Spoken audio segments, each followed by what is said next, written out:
آج سے جو ہم ایک سلسلہ شروع کر رہے ہیں وہ تماثیل کا ہے کہ سیدنا مسیح سلام علیہ نے مختلف مواقع پر لوگوں کو بات سمجھانے کے لیے مختلف قصے کہانیاں سنائیں،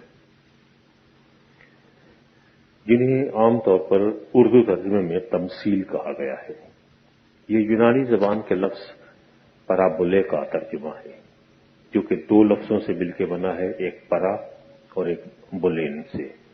بولین کا مطلب ہوتا ہے پھینکنا، اور پرا کا مطلب پرے نہیں ہے بلکہ ساتھ، کسی چیز کے ساتھ ملا کے کوئی چیز پھینکنا، کہ آپ ایک بات کہہ رہے ہوتے ہیں لیکن آپ کا اشارہ کسی اور کی طرف ہوتا ہے، تو یہ تمثیل ہے کہ آپ جو کہہ رہے ہوتے ہیں اس کا بنیادی طور پر مقصد وہ نہیں ہوتا، بلکہ آپ کی توجہ مبذول کرانا ہوتی ہے کہ آپ کسی اور چیز کے بارے میں سوچیں۔ اب سوال یہ پیدا ہوتا ہے کہ صاحب آپ کھل کے بات واضح طور پر کیوں نہیں کیا کرتے تھے؟ کہہ سکتے تھے کہ اس کا مطلب یہ ہے کہ کہانی سنا کے ایسی حرکت کیوں کرتے تھے؟ بات یہ ہے کہ کچھ باتیں اتنی گمبھیر ہوتی ہیں اور اتنی یہ کہیے کہ گہری ہوتی ہیں کہ اگر ان کو کھول کے آپ بیان کریں تو ان کی تمام چاشنی، ان کی خوبصورتی وہ سب ختم ہو جاتی ہے۔ اس کا حسن و جمال قائم رکھنے کا ایک طریقہ یہی ہوتا ہے کہ آپ کوئی کہانی کی صورت میں بات کرتے ہیں۔ مثلا ایک تو یہ کہ آپ کسی سے آپ کو شکایت ہے، انہوں نے وعدہ کیا نہیں آئے، تو آپ ان سے یہ کہہ دیں کہ یار میں آپ کا انتظار کرتا رہا، معلوم نہیں کہاں رہ گئے تھے، 2 گھنٹے میں کھڑا رہا بس اسٹاپ پہ، یار کوئی انتہا ہے۔ اور دوسرا طریقہ یہ ہے کہ آپ ان سے یہ کہیں کہ ایک صاحب تھے، انہوں نے کسی سے وعدہ کیا، وہ نہیں آئے، وہ کھڑے ہوئے یہی کہتے رہے وہ وعدہ کیا جو وفا ہو گیا، تو وہ خود بیچارے شرم سے ڈوب کے مر جائیں گے کہ میرے بارے میں کہہ رہے ہیں لیکن نام نہیں لے رہے، یہ شرافت کا تقاضا ہے۔ تو بعض دفعہ مسیح کو کچھ باتیں بڑی سخت قسم کی کہنا ہوتی تھی، تو آپ پھر کہانیوں کا سہارا لیتے تھے۔ اسی پرابولے کو انگریزی میں پیرابل بنا دیا گیا ہے، لیکن مشکل یہ ہے کہ 2 لفظ ہیں جن کے لیے ہمارے پاس اردو میں عام طور پر ہم ایک ہی لفظ استعمال کرتے ہیں، ایک پیرابل ہے اور ایک الیگری ہے۔ تو میں دونوں کے لیے الگ الگ لفظ استعمال کروں گا کہ پیرابل جو ہے وہ تو تمثیل ہے یا مثال ہے، اور الیگری جو ہے وہ مثالیہ ہے۔ تمثیل میں یا مثال میں یہ ہوتا ہے کہ آپ کو صرف ایک بات کہنا مقصود ہوتی ہے، مثالیہ میں یہ ہوتا ہے کہ ہر چیز کا الگ الگ مطلب ہوتا ہے۔ لوگوں نے یہ کیا کہ مسیح کی تمثیلوں کو مثالیہ بنانے کی کوشش کی، یعنی یہاں تک کہ جیسے ایک وہ تمثیل ہے کہ صاحب ایک صاحب تھے، ان کے 2 بیٹے تھے، اور ایک جو ہے وہ جائیداد لے کے اپنا حصہ لے کے چلا گیا دوسرے ملک میں، کہ وہاں پہ وہ رہنے لگا، تو بیچارے کو کھانے پینے کو کچھ نہیں ملتا تھا، سور چرانے لگا، دل چاہتا تھا کہ ان کی پھلیاں کھا جاؤں، لیکن مزہ باہر آتا تھا، پھر واپس لوٹ کے آیا تو آپ نے کہا کہ اس کو کپڑے پہناؤ، جوتے پہناؤ اور انگوٹھی پہناؤ۔ تو لوگوں نے ایک ایک چیز کا مطلب بیان کرنے کی کوشش کی اور نکالا، کہا کہ صاحب یہ باپ جو ہے یہ خدا ہے، یہ جو 2 بیٹے ہیں، ایک وہ ہے جو کہ یہودی، جو بڑا بھائی جو ہے وہ یہودی ہے اور وہ فریسی ہے، چھوٹا جو ہے وہ بیچارہ ایک عام گناہ گار یہودی ہے، پھر جو وہ جا کے دوسرے ملک میں چلا جاتا ہے یہ گناہ کی زندگی ہے، وہ سور جو ہیں وہ مشرکوں کی تعلیم ہے اور ان کی پھلیاں بھی ہوئی ہیں، جب وہ واپس لوٹ کے آتا ہے تو اس کو کپڑے پہنائے جاتے ہیں، یہ راست بازی ہے، اس کو جوتے پہنائے جاتے ہیں تو یہ خوشخبری کی تعلیم ہے، انگوٹھی پہنائی جاتی ہے تو یہ بپتسمہ ہے، معلوم نہیں کیا کیا کچھ کہا گیا۔ جہاں کہیں مسیح نے کوئی الیگری بیان کی، مثالیہ بیان کیا، وہاں آپ نے خود تشریح فرما دی تاکہ لوگوں کو پریشانی نہ ہو۔ مثلا آپ بیج بونے والے کی مثال میں آپ نے کہا کہ بیج فلاں چیز ہے، جو زمین زرخیز زمین پر پڑا اس کو وہ اس چیز کی تصویر ہے، جو پتھریلی زمین پر پڑا وہ اس چیز کی تصویر ہے، جو کانٹوں میں پڑا وہ اس چیز کی تصویر ہے۔ وہاں پر آپ نے وضاحت کر دی۔ تو جہاں آپ نے اس قسم کی وضاحت نہیں کی وہ صرف پیرابل یا ایک تمثیل ہے جس کا صرف ایک ہی مقصد ہے، اس میں ہر چیز کی تشریح کرنا ضروری نہیں ہے، بلکہ یہ آپ کے منشا کے خلاف ہوگا۔ تو آج ہم ایک تمثیل لیتے ہیں، اس کا بیک گراؤنڈ جو ہے وہ یہ ہے کہ سیدنا مسیح یہ بتا رہے تھے کہ میں کیا کرتا ہوں. آپ کے پاس بہت سارے لوگ آتے تھے کہ جو کہ اس زمانے میں رومیوں کے لیے چندہ وہ ٹیکسز لیا کرتے تھے، جن کو محصول لینے والے کہا گیا ہے. تو وہ لوگ آپ کے پیچھے چل پڑے. یہودیوں نے اس پہ اعتراض کیا، علماء کرام نے کہ صاحب یہ لوگ تو معاشرے کے ٹھکرائے ہوئے ہیں، یہ غداران ملت ہیں، آپ ان کو اپنے ساتھ بٹھاتے ہیں. تو اس پہ آپ نے ایک تمثیل بیان کی. اس تمثیل کو سننے کے بعد جو الفاظ ہیں بائبل کے، حضرت لوقا نے جو نقل کی اپنے ان کا تبصرہ ہے، وہ یہ ہے کہ اس تمثیل کو سننے کے بعد وہ صدوقی جو کہ دولت سے دلچسپی رکھتے تھے، زرپرست تھے، انہوں نے قہقہہ لگایا اور آپ کا مذاق اڑایا. اب آپ پہلے وہ تمثیل سن لیجئے، پھر دیکھیے کہ صاحب اس میں مذاق اڑانے کی بات کون سی ہے. ایک تو وہی والی تھی جو 2 بیٹوں والی، اور ایک وہ دوسری تمثیل ہے، یہ وہیں پہ بیان کی گئی ہے. اس میں آپ نے یہ کہا کہ بھئی ایک امیر آدمی تھا، تو رہنے کے بڑے ٹھاٹ باٹ سے رہا کرتا تھا. اس کے دروازے پہ ایک غریب آدمی جس کا نام لازر تھا وہ پڑا رہتا تھا. بیچارے کا کوئی بھی پوچھنے والا نہیں تھا. کتوں کو کبھی اس پہ ترس آ جاتا تھا تو آ کے اس کے ناسور چاٹ جایا کرتے تھے، لیکن وہ پڑا رہتا تھا کہ بھئی مجھے کوئی ٹکڑا ڈال دے، لیکن کوئی بھی نہیں ڈالتا تھا. اور جو لقمے میز کے نیچے ڈالے جاتے تھے وہ ان کو جھپٹنے کے لیے بیٹھا رہتا تھا، لیکن کتے پہلے جھپٹ کے چلے جاتے تھے، بیچارہ دیکھتا ہی رہ جاتا تھا. آخر ایک دن یہ ہوا کہ وہ آدمی مر گیا. تو فرشتہ اور اس کو اٹھا کے حضرت ابراہیم علیہ السلام کے پہلو میں پہنچا دیا. پھر وہ امیر آدمی بھی مر گیا، اس کو بھی اٹھا کے چلے اور اس کو جا کے انہوں نے عالم ارواح میں پھینک دیا. اور وہاں پہ اس نے یہ دیکھا کہ صاحب میں تو آگ میں جل رہا ہوں اور وہ بڑے مزے سے بیٹھا ہوا ہے حضرت ابراہیم کے پاس. تو اس نے یہاں سے نعرہ لگایا اور کہا کہ قبلہ ایسا کیجئے، اس کو یہاں بھیج دیجئے، میں بہت عذاب میں ہوں، یہ اپنی انگلی پانی میں تر کر کے میری زبان پہ رکھ دے تو مجھے کچھ تسلی ہوگی.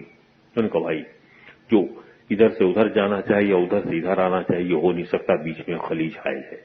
کہ صاحب اچھا اگر یہ نہیں ہوتا تو آپ یوں کیجئے، میرے 5 بھائی اور بھی ہیں، اس کو دنیا میں بھیج دیجئے، یہ ان سے جا کے کہہ دے کہ میرے ساتھ کیا حشر ہو رہا ہے، تاکہ وہ سیدھے ہو جائیں. تو حضرت ابراہیم علیہ السلام نے کہا بھائی اس کے بھی امکانات نہیں ہیں، ادھر سے بھی کوئی نہیں نکلنے دیتا، اور ان کے پاس پہلے سے ہی توریت موجود ہے، انبیاء کرام کے صاحب موجود ہیں، ان کا مطالعہ کریں، خود عبرت حاصل کریں. تو یہ کہانی ہے. آپ بتائیے اس میں دولت مند کی شخص کی، زرپرست شخص کے ہنسنے کی کون سی تک ہے کہ وہ جو انہوں نے مذاق اڑایا وہ کچھ دکھائی نہیں دیتا. بالکل اسی قسم کی کہانی یہودیوں کے یہاں سے پہلے رائج تھی اور تالمود میں موجود ہے، اور وہ یہ ہے کہ ایک عالم تھا جس کا نام مجن تھا. تو اس کی دعوت کی ایک امیر آدمی نے. وہ بیچارہ وہ جو جس کو کوئی پوچھتا نہیں تھا عالم کو، وہ پہنچ نہیں پایا. تو اس نے وہ کھانا جو تھا وہ اٹھا کے غریبوں میں تقسیم کر دیا امیر آدمی نے. جب مرمرا گیا حساب کتاب لیا فرشتوں نے، تو نے کہا اس کو تو جہنم میں پھینکو، بڑا بدماش آدمی تھا. لیکن یہ بھی معلوم ہوا کہ نہیں صاحب ایک دفعہ اس نے یہ حرکت بھی کی تھی کہ غریبوں کو کھانا بھی کھلا دیا تھا، اب اس کے ساتھ کیا کریں. اس سلسلے میں آپ اس کو جنت میں بھیجیں گے. اعمال وہ ہیں کہ وہ جہنم میں جا کے اس کو ڈالیں کدھر. اللہ میاں سے جا کے پوچھا، انہوں نے کہا بہت ہی آسان سے طریقہ، اس کو جنت میں لے جاؤ. لے کر کہا کہ اس کو پانی کے چشمے کے پاس بٹھا دیا اور کہا کہ اس کی پیٹھ جو ہے ہاتھ پیچھے سے باندھ کے پیچھے پتھر سے باندھ دو. اب اس بیچارے کو پیاس لگ رہی ہے، ہاتھ پیچھے بندھے ہوئے ہیں پتھر سے، وہ آگے جھکنے کی کوشش کرتا ہے، پانی پی نہیں سکتا، دیکھ کے چلا جا رہا ہے، جنت کے مزے لے رہا ہے لیکن عذاب میں بھی مبتلا ہے. مسیح نے اسی کہانی کو لے کے تھوڑا سا ٹوسٹ کیا، اور اس میں ایک حرکت جو ہے وہ یہ دیکھیے کہ اگر کہانی، میں سوچتا ہوں کہ اگر کہانی میں بیان کرتا تو میں کیسے کہتا، کیونکہ ایک کہانی کو سمجھنے کا طریقہ کار یہی ہے کہ صاحب یہ کہانی اگر میں کہتا تو کیسی ہوتی. تو میں سب سے پہلے کہتا کہ ایک آدمی تھا، نواب صاحب تھے جن کا نام فلاں تھا، اس کے دروازے پر ایک غریب بھکاری پڑا رہتا تھا. تو میں اس نواب کا نام بتاتا کہ اس کا نام یہ تھا. اس کہانی میں اس امیر آدمی کا کوئی نام نہیں ہے، اگر نام ہے تو غریب کا ہے کہ جس کا نام لازر تھا۔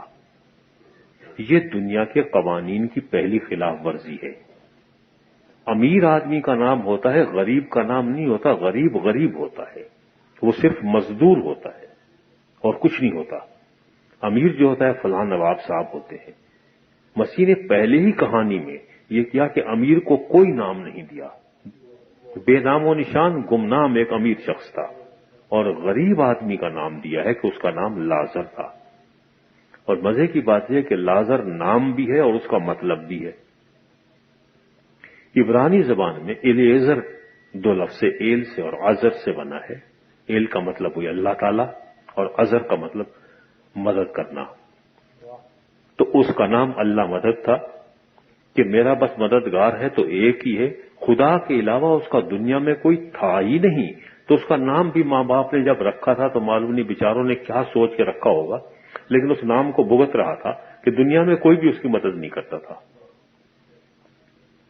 نام تو تھا اس کا اللہ مدد، لیکن مشکل یہ ہے کہ زندگی میں اللہ نے اس کی کوئی مدد نہیں کی۔ آ کے کتے اس کے زخم چاٹا کرتے تھے۔ معلوم ہوتا تھا کہ نام تو ماں باپ نے بہت پیار سے رکھ دیا کہ اس کا نام اللہ مدد ہے، اللہ یار ہے، لیکن زندگی میں اسے اگر ساتھی ملے تو کتے ملے اور کوئی بھی نہیں ملا۔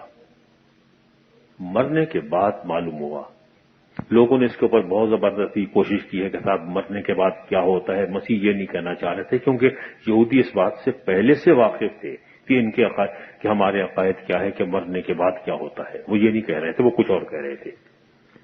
اب میں آگے کہانی بیان کرتا ہوں کہ میں کہانی بیان کر رہا ہوں تو میں کبھی یہ حماقت نہیں کرتا اس امیر آدمی کی طرح سے، یہ نہیں کہتا کہ اس کو یہاں بھیج دیجئے کہ یہ اپنی انگلی پانی میں بھگو کے میری زبان پہ رکھ دے، کیونکہ یہاں میں آگ میں تڑپ رہا ہوں۔ پہلے تو مجھے یہ معلوم ہوتا کہ آگ میں اگر پانی تھوڑا بہت موجود ہو بھی تو وہ بھاپ بن کے اڑ گیا ہوگا، اور اگر تھوڑا بہت رہ بھی گیا ہو تو ایک انگلی آپ جس میں تر کر کے وہ آپ کسی کی زبان پہ لگائیں، اس سے کوئی تسلی نہیں ہوگی بلکہ اور پیاس بڑھ جائے گی۔ پھر حضرت ابراہیم کا جواب سمجھ میں نہیں آتا۔ وہ یہ کہتے ہیں کہ ادھر سے کوئی ادھر آنا چاہے تو نہیں آ سکتا اور ادھر سے ادھر جانا چاہے تو نہیں جا سکتا۔ بھئی ادھر سے جہنم سے جنت کی طرف تو کوئی جانا چاہے گا، لیکن جنت سے جہنم کی طرف کون جانا چاہے گا؟ وہ بھی جواب بڑا عجیب و غریب ہے۔ پھر وہ امیر آدمی یہ کہتے کہ اچھا صاحب ایسا کیجئے کہ اس کو بھیج دیجئے دنیا میں، یہ جا کے بتائے۔ اس غریب آدمی کو جیتے جی کسی نے نہیں پوچھا تھا، تو مرنے کے بعد اس کو کوئی پوچھ لے گا؟ کوئی بھی اس کی نہیں سنے گا۔ اگر وہ جا کے کہے بھی میں جنت سے آ رہا ہوں تو اس کا اعتبار کون کرے گا؟ کوئی جس کی زندگی کتوں میں گزری ہو اس کا کوئی اعتبار کرے گا کہ جنت سے آ رہا ہے؟ کبھی نہیں۔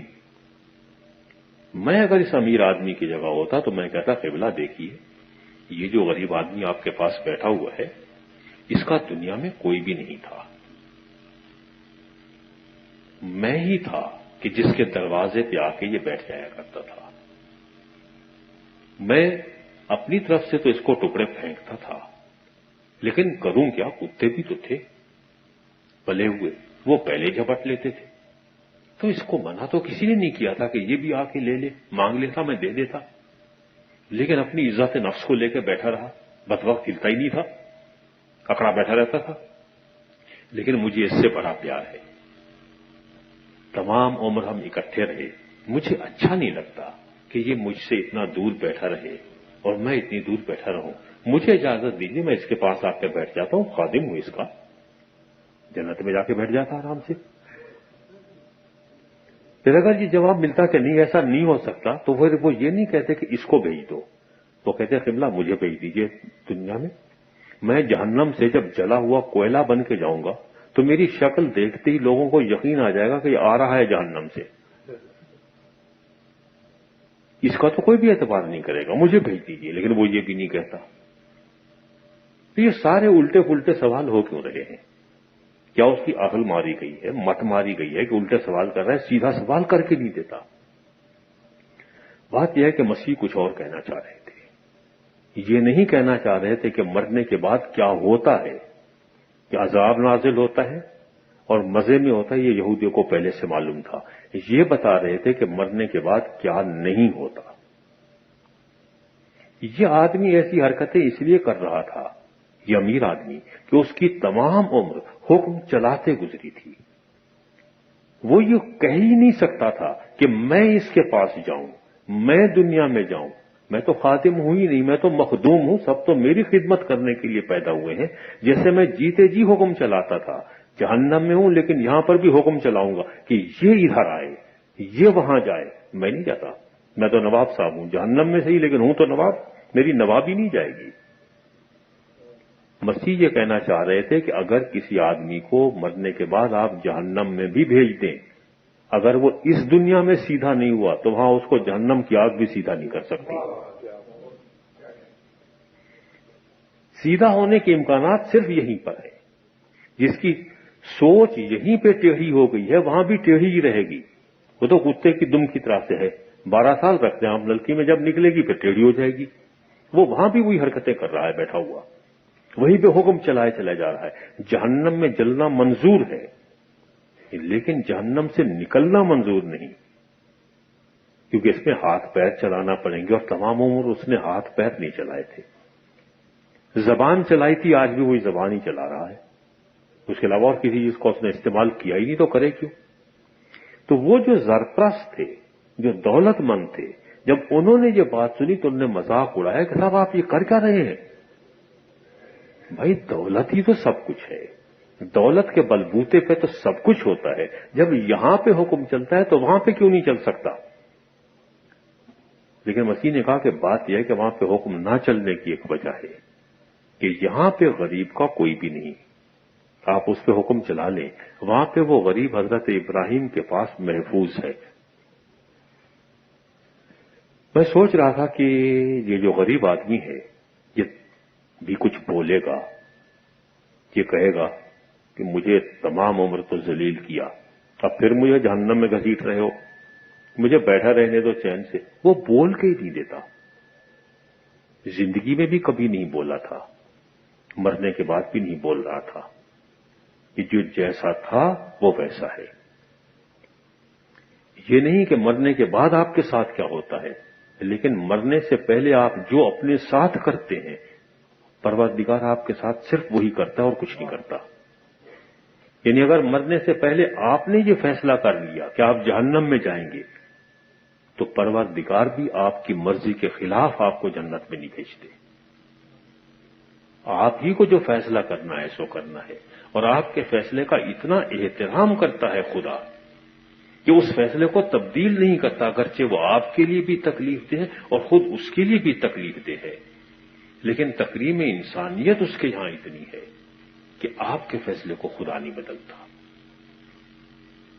تو یہ بات جو ان لوگوں کے لیے تھی یہ بڑی عجیب و غریب تھی کہ دنیا میں ایسا نہیں ہوتا ہے. آپ نے کہانی سنائی تو امیر آدمی کو بے نام و نشان کر دیا، اور آخر میں حضرت ابراہیم علیہ السلام جو کہتے ہیں وہ یہ کہتے ہیں کہ نہیں، اس کے جانے کی کوئی ضرورت نہیں ہے، آپ کے 5 بھائی ہیں وہ پڑھ لیں توریت میں. لیکن توریت میں کہیں جہنم کا ذکر ہے؟ کہیں بھی نہیں ہے.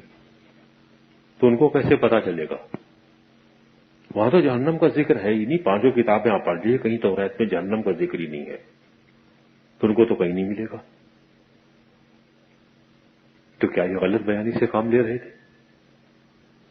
توریت میں جہنم کا ذکر نہیں ہے، لیکن اس زندگی کو جنت بنانے کا ذکر ہے.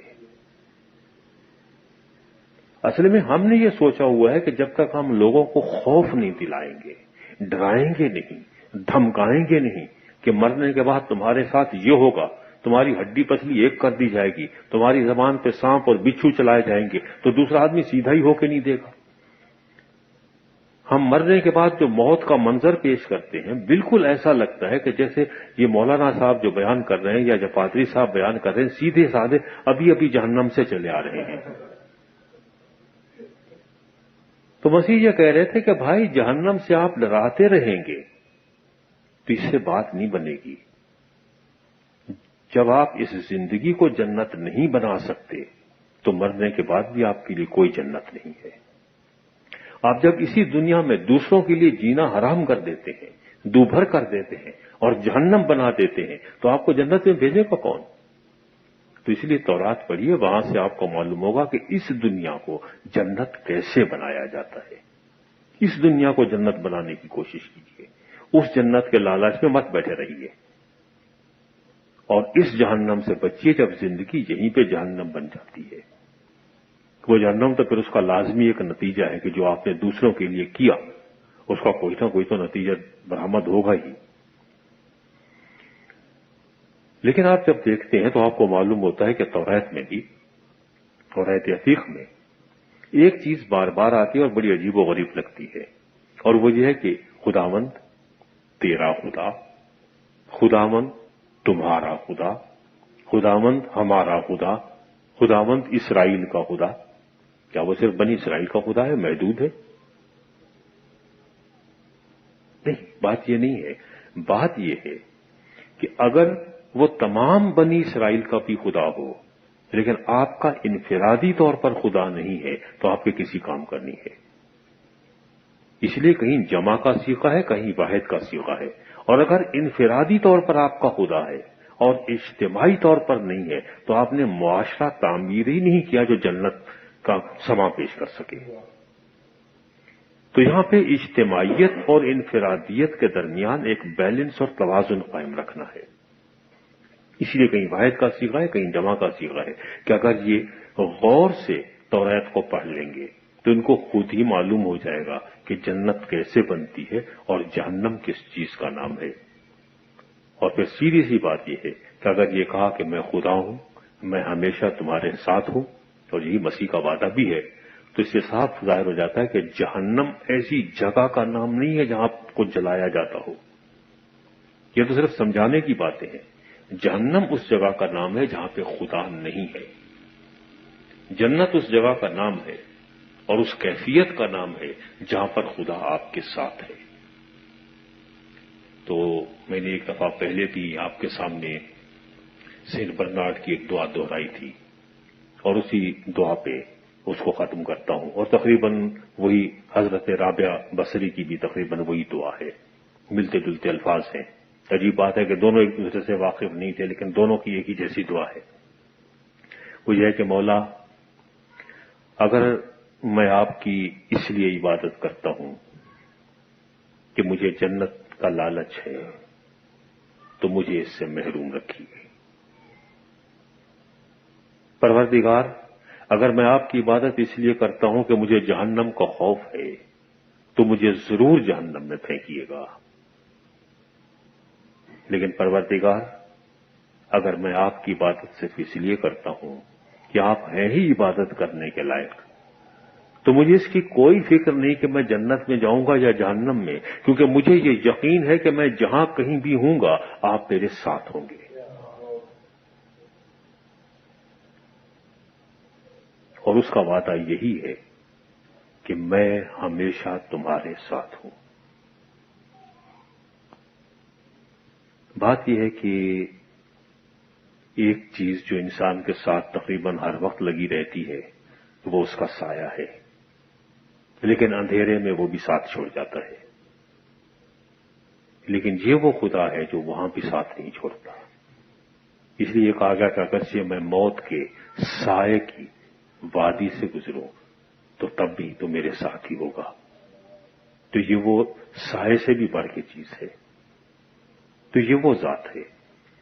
جب اس کے بارے میں مسیح نے اس قسم کی تعلیم پیش کی تو دولت مندوں کو اس بات کی فکر ہوئی کہ یہ جس قسم کی باتیں کر رہے ہیں اس کا نتیجہ کیا نکلے گا، کیونکہ اعتراض جو شروع کا تھا وہ یہ تھا کہ یہ لوگ جو کہ پیسے جمع کرتے ہیں حکومت کے نام پر، ٹیکسز لیتے ہیں، اور یہ گورنمنٹ کے ایجنٹ ہیں، مخالفین کے ہیں، اور یہ آپ کے پاس آ کے بیٹھتے ہیں، آپ ان سے ملتے جلتے ہیں، اچھا سلوک رکھتے ہیں، تو اس کے جواب میں یہ کہانی سنانا کون سی تک ہے؟ اب یہ بتائیے کوئی بات بنتی ہے؟ بات یہ ہے کہ یہ جو آدمی ٹیکسز وصول کرتا ہے وہ دو وجہ سے بدنام تھا۔ ایک اس وجہ سے کہ وہ جس گورنمنٹ کے بہاف پہ ٹیکسز وصول کرتا تھا وہ غیر حکومت تھی، تو ان یہودیوں کے نزدیک وہ غاصبانہ قبضہ کر کے رومی بیٹھے ہوئے تھے، تو لہذا یہ غدار ہیں۔ اور دوسرے یہ ہے کہ اس وقت ٹیکسز وصول ایسے نہیں ہوتے تھے جیسے آج کل ہوتے ہیں کہ آپ اس پہ 10 آنے دیں گے اور آپ اس پہ 2 روپے دیں گے، بلکہ اس کے لیے پہلے سے ایک ٹھیکہ دے دیا جاتا تھا، بولی لگتی تھی کہ آپ بتائیے کہ آپ گورنمنٹ کو کتنے سال میں کتنے ٹیکس دے سکتے ہیں۔ آپ نے کہا 2 لاکھ، میں نے کہا 4 لاکھ، گلناز صاحب نے کہا 5 لاکھ، 5 لاکھ تک میں نہیں پہنچتا تو ان کے نام پر ہو گیا۔ اب جب یہ 5 لاکھ وصول کرنا ہے ان کو، اور کوئی تنخواہ نہیں مل رہی، کچھ نہیں ہوتا تھا، یہ طے ہے کوئی تنخواہ نہیں ملتی تھی، 5 لاکھ آپ کو وصول کرنا ہے، تو بھائی فی سبیل اللہ تو یہ 5 لاکھ وصول نہیں کریں گے تو یہ 5 لاکھ اپنے گھر میں بھی تو ڈالیں گے، تو لہذا جس چیز کے اوپر 2 پیسے ٹیکس ہونا چاہیے تھا یہ 4 پیسے وصول کرتے تھے، تو اس لیے بھی وہ بدنام تھے کہ یہ زبردستی پیسہ وصول کرتے ہیں، لوٹتے ہیں، کھسوٹتے ہیں۔ تو کہا کہ تمہیں تکلیف یہی ہے نا کہ یہ پیسوں سے کھیلتے ہیں، تو بات یہ ہے کہ پیسے کی وجہ سے یہ جنت میں نہیں جائیں گے، اب تو خوش ہو، لیکن انہیں تکلیف تھی۔ بات ہے کہ اگر پیسے کی وجہ سے آپ جنت میں نہیں جا سکتے تو پیسے کی بنا پر میں بھی تو نہیں جا سکتا، میرا بھی تو آپ نے راستہ بند کر دیا۔ اور جن صدوقیوں کے بارے میں کہا گیا ہے، آپ تاریخ اٹھا کے دیکھ لیجئے کہ جتنے بھی سردار کاہن بنے، امام اعظم بنے، سارے کے سارے صدوقی ہوا کرتے تھے۔ ان کے اسٹال لگے ہوئے تھے ہیکل کے اندر، جہاں پہ کبوتر بک رہے تھے، قربانی کے جانور بک رہے تھے، پیسے بدلے چلے جا رہے تھے، سارے پیسے سے کھیلنے والے تھے۔ تو آپ نے پورے کے پورے ان کے مذہب کے اوپر چوٹ کی کہ اس میں تو بچنے کے کوئی امکانات ہیں نہیں، تم تو جا نہیں سکتے۔ اب کوئی جائے گا تو غریب آدمی جائے گا۔ اب وہ غریب آدمی کون ہو سکتا ہے؟ وہ وہی ہو سکتا ہے جس کو اس بات کا یقین ہو کہ میرا اس دنیا میں کوئی مدد کرنے والا نہیں ہے سوائے اللہ کے، جو لازر ہو، الیازر ہو، اللہ یار ہو اور کوئی بھی اس کا نہ ہو۔ یہ تو عین ممکن ہے کہ اس دنیا میں اسے کتوں کی صحبت ملے، لیکن یہ بات طے ہے کہ مرنے کے بعد اسے کتوں کی صحبت نہیں ملے گی، پھر اسے حضرت ابراہیم علیہ السلام کی قربت نصیب ہوگی۔ یہ وہ صورتحال تھی۔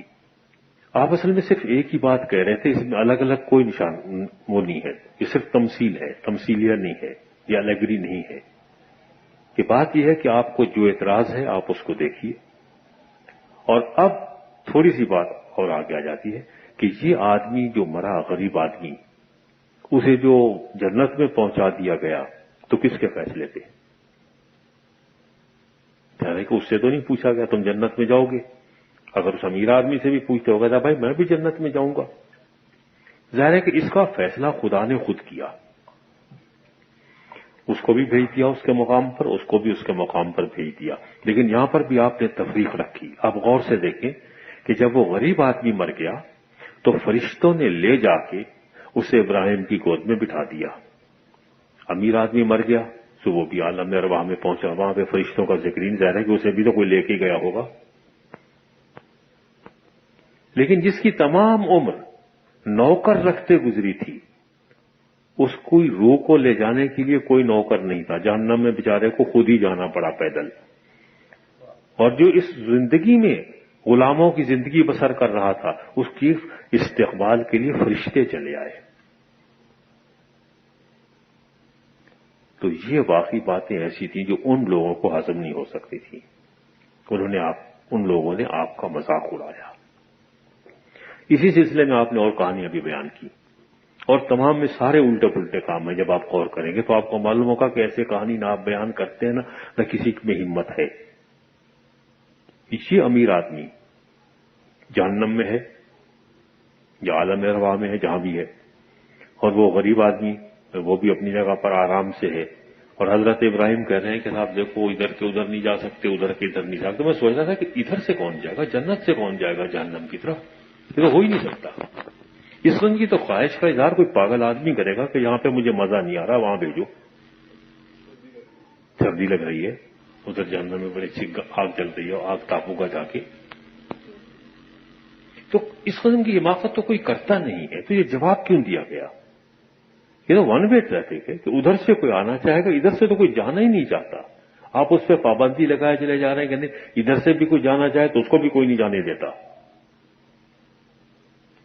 بات یہ ہے کہ ان امیر لوگوں کے نزدیک اور جو بیٹھے ہوئے تھے صدوقی، جو کاہن واہن ٹائپ کی چیز بنے بیٹھے ہوئے تھے، امام بنے ہوئے تھے، ان کے نزدیک غریب آدمی میں اور پاگل میں کوئی فرق نہیں تھا. ان کے نزدیک یہ پاگل ہے، بے وقوف ہے، احمق ہے، آپ ان کا جتنا استحصال کر لیں یہ کچھ بولتے تو ہے نہیں. اگر یہ دعا بھی مانگا کرتے تو خدا نے آج تک سن لی ہوتی. معلوم ہوتا ہے کہ یا تو خدا ان کا ہے ہی نہیں یا یہ دعا بھی مانگنے کے قابل نہیں ہے. جو کچھ نہیں بولتے وہاں بھی نہیں بولتے ہوں گے. تو یہ بالکل احمق لوگ ہمارے پلے پڑ گئے ہیں. ان کا جتنا بھی استحصال کیا جا سکتا ہو، ان کو جتنا بھی لوٹا جا سکتا ہو لوٹ لے. تو مسیح اسی بات کو بیس بنا کے کہہ رہے تھے کہ چلو مان لیا کہ یہاں پہ سارے پاگل ہی جنت میں جاتے ہیں، لیکن اتنا پاگل بھی کوئی نہیں ہے کہ یہاں سے وہاں جانا چاہے. اور اگر اس پاگل پن کا مظاہرہ کرے گا بھی تو اس کی یہ بات نہیں مانی جائے گی، کیونکہ جو اس کو فیصلہ کرنا تھا پاگل پن میں کر چکا جنت میں آنے کا، اب جہنم میں نہیں جا سکتا، اب عقل بندی نہیں چلے گی. تو جتنے ان کے ممکن اعتراضات ہو سکتے تھے آپ نے ان تمام اعتراضات کا ایک ایک کر کے جواب دے دیا، لیکن کہانی صرف ایک بیان کر دی کہ ایسا تھا اور ایسا ہوا. حالانکہ کہنے والے یہ کہہ سکتے تھے کہ صاحب یہ تو ایک فرضی کہانی ہے، اس کا اعتبار کیا نا، آپ کچھ بھی کہانی بیان کر دیں، اس میں مذاق اڑانے کی کون سی بات تھی؟ آپ صرف یہی کہتے ہیں کہ اب کہانی آپ کو بیان کرنا نہیں آتی، یہ تو کسی نے نہیں کہا. صرف یہ کہا کہ آپ ویلیوز جو الٹی کیے چلے جاتے ہیں یہ غلط ہے. تو ایسا بہت بڑی چیز ہے بھائی، اور آپ اس کو اس طرح سے مذاق اڑائے چلے جا رہے ہیں. کسی نے یہ نہیں کہا کہ آپ نے یہ کہانی غلط بیان کی، کیونکہ بات یہ ہے کہ ان کے یہاں عقیدہ پہلے سے موجود تھا کہ آدمی مرتا ہے، مرنے کے بعد کسی نہ کسی مقام پہ جاتا ہے، یا اس کو آرام ملتا ہے یا اس کو تکلیف پہنچتی ہے. تو یہ تو باتیں ایسی تھی نہیں. یہ بھی معلوم تھا کہ کوئی واپس نہیں آتا. اور جہاں تک حضرت ابراہیم نے کہا کہ بھائی اگر کوئی مردوں میں سے زندہ ہو کے بھی چلا جائے نا تو یہ بدبخت اس کی بھی نہیں مانیں گے.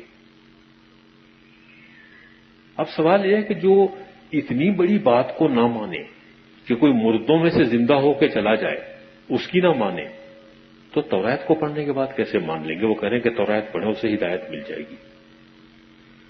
تو معلوم ہوتا ہے کہ توریت میں کہیں نہ کہیں اس سے بڑھ کے کوئی بات کی گئی ہوگی کہ مردوں اور زندوں والی بات جو ہے، اور وہ تھی. اور وہ دوسرے مقام پر ہے کہ جہاں پہ یہی صدوقی تھے اور سیدنا مسیح کے پاس پہنچے اور کہا کہ قبلہ آپ یہ کہتے ہیں کہ مرنے کے بعد جو ہے آدمی کسی دن زندہ بھی ہو اٹھیں گے. تو انہوں نے کہانی بیان کی اور کہا کہ ایک عورت تھی، اس نے شادی کی، اس کے بعد جب وہ مر گئی تو یہودی قانون کے مطابق اس کے دیور نے اس سے شادی کر لی، پھر وہ بھی مر گیا، باری باری ساتوں بھائیوں نے شادی کر لی، اب ساتوں کی بیوی رہ چکی ہے. قیامت میں آپ کس کی بیوی ہوگی؟ آپ ایک کی بناتے ہیں، 6 کو محروم کرتے ہیں تو یہ ناانصافی ہے. ساتوں کی مشترکہ بنا دیتے ہیں تو یہ اجتماعی زناکاری ہے. کسی کی بھی نہیں بناتے تو ان بیچاروں کو محروم رکھنے کی تک کون سی ہے؟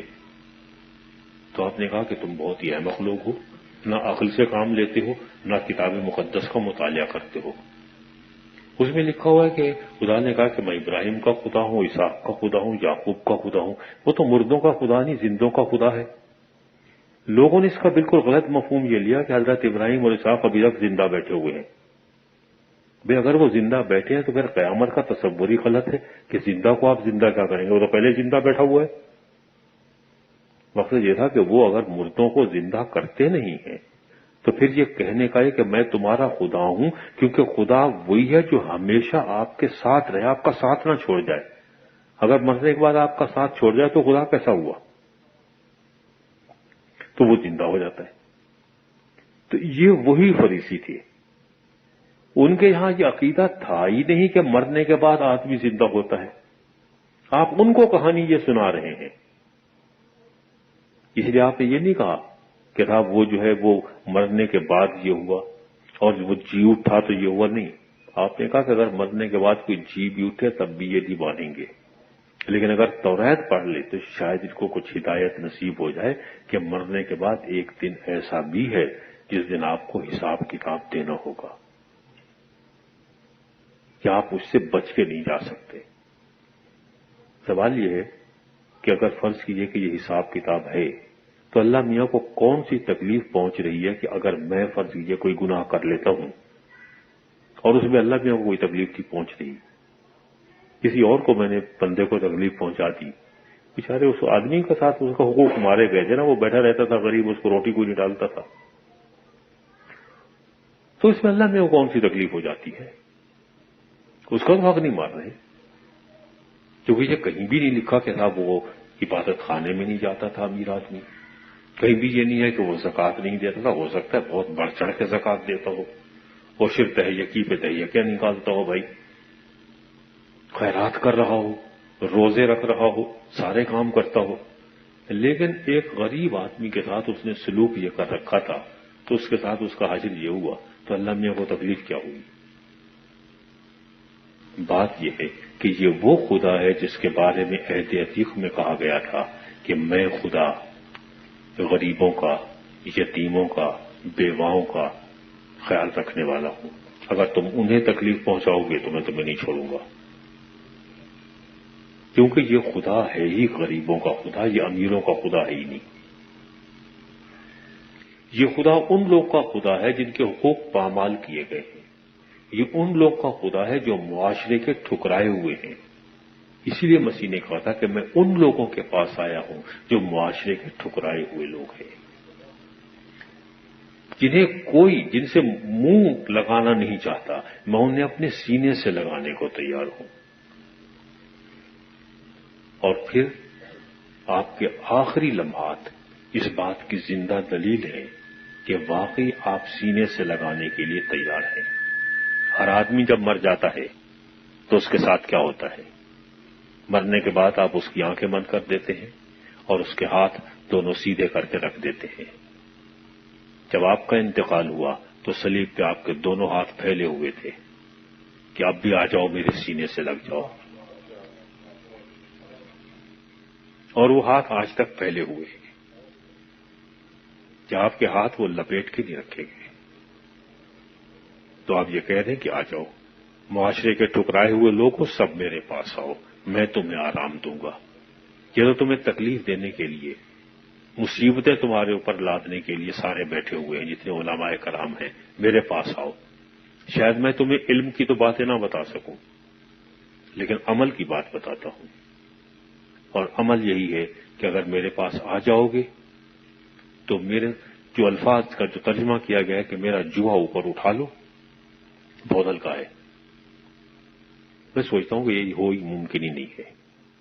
اگر آپ نے کبھی دیکھا ہو جس کو جوا جس کا ترجمہ کیا گیا ہے، شاید پنجابی پہ پنجالی کہتے ہیں، حال پنجالی، وہ آپ کبھی ایک بیل کے کندھے پہ رکھتے ہی نہیں ہیں، دو بیل ہوتے ہیں، آپ کہہ رہے ہیں کہ یہ تم اٹھا لو، بھئی ایک آدمی سے تو ویسے بھی نہیں اٹھے گا، آپ کے کہنے کا مقصد یہ تھا کہ بھائی بات یہ ہے تمہارا نام ہو جائے گا، اٹھائے ہوئے تو میں ہوں، آ جاؤ میرے ساتھ، آ جاؤ میرے ساتھ لگ جاؤ، تمہارا نام مفت میں ہو جائے گا۔ تو ایسا کہاں ملتا ہے؟ ظاہر ہے کہ ایسی صورت میں وہ جو مذہبی لیڈر تھے اور پھر دولت مند بھی ساتھ میں تھے تو ان کا ناراض ہونا تو ٹھیک تھا، حق بجانب تھے وہ کہ صاحب آپ اگر خدا کو اتنا عام کرتے ہیں کہ ہر عام آدمی کا، غریب کا بھی وہ خدا ہو جائے اور کوئی تخصیص ہی نہ رہے، تو ایسا خدا کس کام کا؟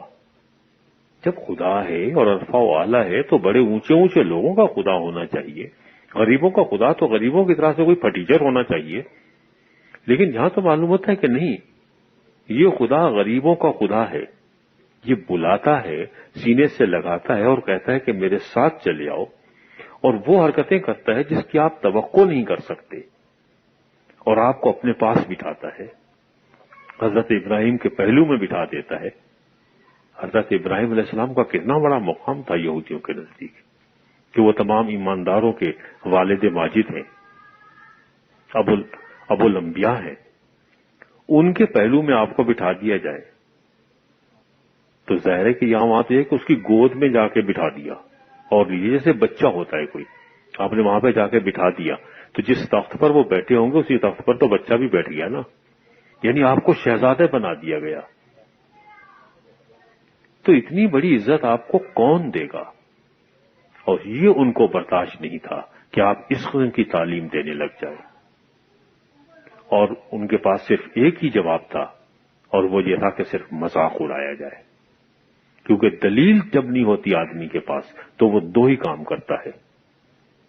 یہ بالکل طے ہے کہ جب آدمی کے پاس دلیل نہیں ہوتی تو وہ دلیل کے دال کے اوپر ایک نقطہ لگا کے ذلیل بن جاتا ہے اور دو ہی کام کرتا ہے، یا گالی بکتا ہے یا مارتا ہے، اس کے علاوہ اور کوئی کام نہیں کرتا. یہ کمزور آدمی کی سب سے بڑی دلیل یہی ہوتی ہے، گالی بکے گا یا مارے گا.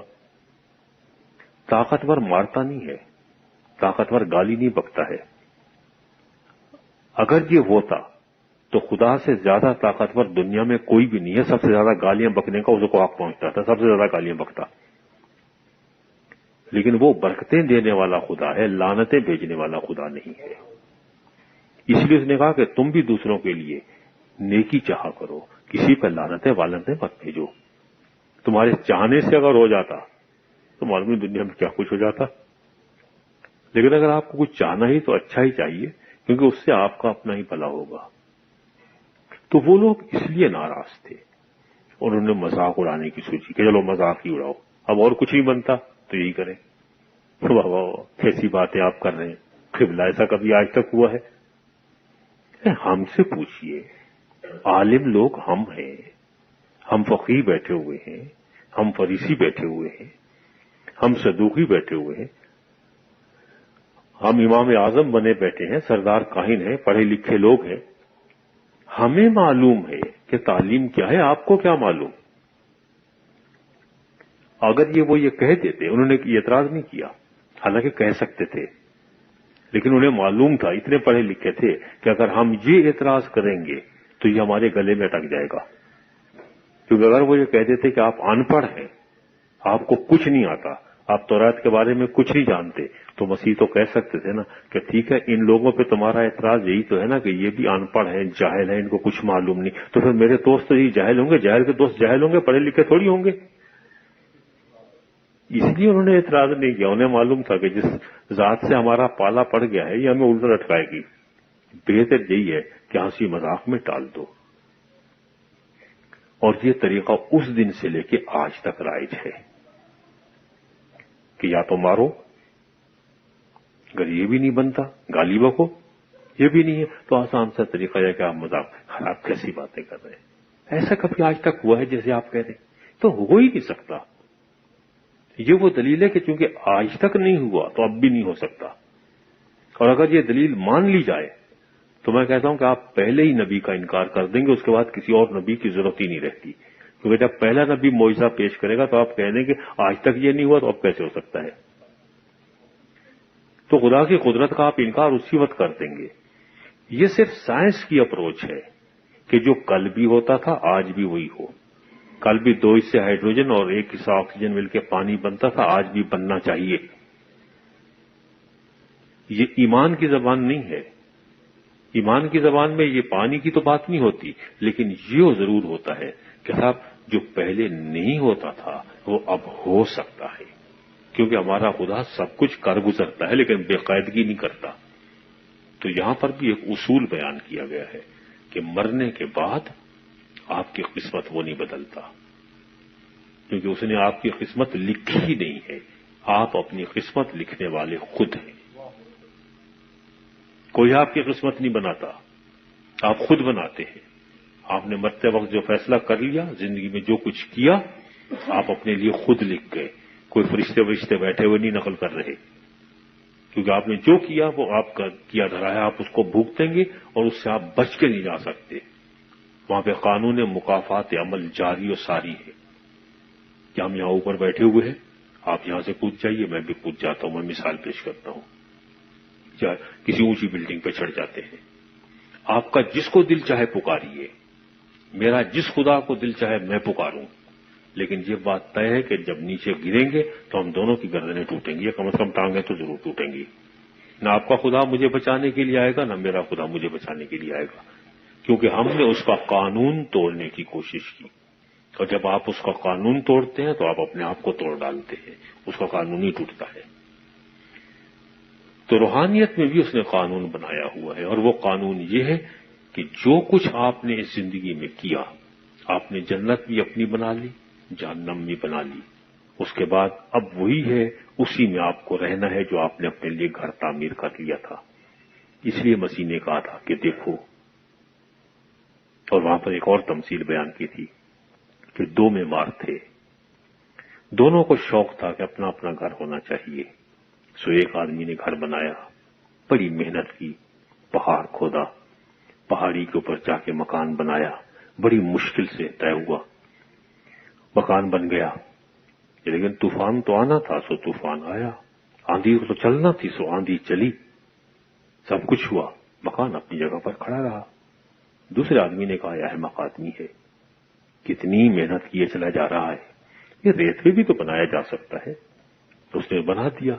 تو وہاں بھی تو آخر آندھی آنا تھی، آئی، طوفان وہاں بھی آنا تھا، آیا، بارش وہاں بھی برسنا تھی، برسی، اور اس کے بعد وہ مکان دھڑام سے گرا. مکان تو گرا اور اس کو بھی لے ڈوبا. آپ نے کہا کہ ایک عقل مند تھا، ایک بے وقوف تھا. عقل مند وہ ہے جو میری باتیں سنتا ہے اور ان پہ عمل کرتا ہے، اور بے وقوف وہ ہے جو سنتا ہے لیکن عمل نہیں کرتا. یہ سارے لوگ جو مذاق اڑانے والے تھے یہ سننے والے تھے، عمل کرنے والے نہیں تھے. عمل کرنے والے جو تھے تو انہوں نے تو اپنی زندگی بدل لی. صرف سننے سے نہیں بنتی. یعنی یہ تو ہو سکتا ہے کہ آپ سن کے بالکل سن ہو جائیں، یہ تو ممکن ہے، لیکن یہ نہیں ہو سکتا کہ آپ بدل جائیں، کیونکہ بدلنے کے لیے آپ کو اپنی نیت اور اپنا ارادہ چاہیے، اور اس کے لیے آپ کو خود فیصلہ کرنا پڑتا ہے. خدا نہ آپ کا ہاتھ زبردستی پکڑتا ہے، نہ آپ کو زبردستی فیصلہ کرنے پر مجبور کرتا ہے. ہاں، اگر بدقسمتی سے قسمت میں لکھ دیا گیا ہوتا پھر تو میرے ہاتھ بھی بندھے ہوئے ہیں اور پیر بھی بندھے ہوئے ہیں، زبان بھی بندھی ہوئی ہے، سب کچھ بندھا ہوا ہے، پھر تو میں وہی کچھ کروں گا جو میری قسمت میں لکھا ہے. پھر تو مجھے اگر جہنم میں بھی جانا ہے تو صرف اس لیے جانا ہے کہ اللہ میاں نے میرے لیے جہنم لکھ دی تھی، اور جنت میں جانا ہے تو اس لیے جانا ہے کہ جنت لکھ دی تھی، لیکن اس میں میرا کوئی قصور نہیں بھائی. اگر میری قسمت میں یہ لکھ دیا گیا کہ میں ایکس کو قتل کروں گا تو اب دو ہی امکانات ہیں، یا میں ایکس کو قتل کروں یا ایکس کو قتل نہ کروں.